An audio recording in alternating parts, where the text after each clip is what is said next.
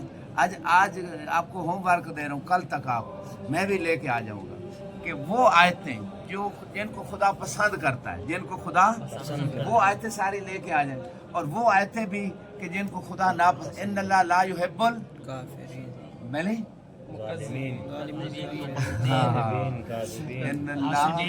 ان اللہ لا یحب الفساد. مثلا فساد کو خدا پسند نہیں کرتا. ٹھیک ہے نا. ان اللہ یحب المحسنین، وہ تو محسنین کو پسند کرتا ہے. ٹھیک ہے. اسی طرح مستکبرین ہے، جی مفسدین کو، ان اللہ لا یحب المفسدین کو بھی، یہ بھی ٹھیک. تو کل انشاءاللہ پورا ایک چارٹ لے کے آئیں گے، آپ بھی مطالعہ کر دیں کہ جناب کن کو خدا پسند کرتا ہے اور کن کو ناپسند کرتا ہے. تو متقی بندے کا دین کمزور ہوتا ہے یا قوی ہوتا ہے؟ قوی ہوتا ہے. یعنی دین کے معاملے میں وہ سمجھوتا نہیں، دنیا چلی جائے، حتیٰ جان بھی چلی جائے، دین ہاتھ سے نہ جائے، دین کا سودا نہیں. جیسے عمر ابن سعد ملعون جو تھا، اس کو جب یہ عبید اللہ ابن زیاد نے لالچ دیا کہ رے کی حکومت ملے گی، شرط یہ ہے کہ کربلا امام حسین سے جنگ کے لیے جائے. اس نے کہا ایک رات کی مہلت. سوچتا رہا ساری رات. تو پھر اس کے نفس ہمارا غالب آ گیا، شیطان غالب آ گیا. کہا قتل حسین کے بعد توبہ کر لوں گا، تو رے کی حکومت تو مجھے بہت پسند ہے. ٹھیک ہے نا. دیکھیں دین اس کے پاس تھا ہی نہیں، خوف خدا تھا ہی. سردار جنت کو قتل کر کے وہ جنت جانا چاہ رہے ہیں. ٹھیک ہے. بعد میں مسجد بنا دی ہے کہ یہاں پہ شمر نے بنائی تھی کوفے میں. کسی نے کہا تجھے مسجد کا کیا فائدہ، تو قاتل امام حسین ہے.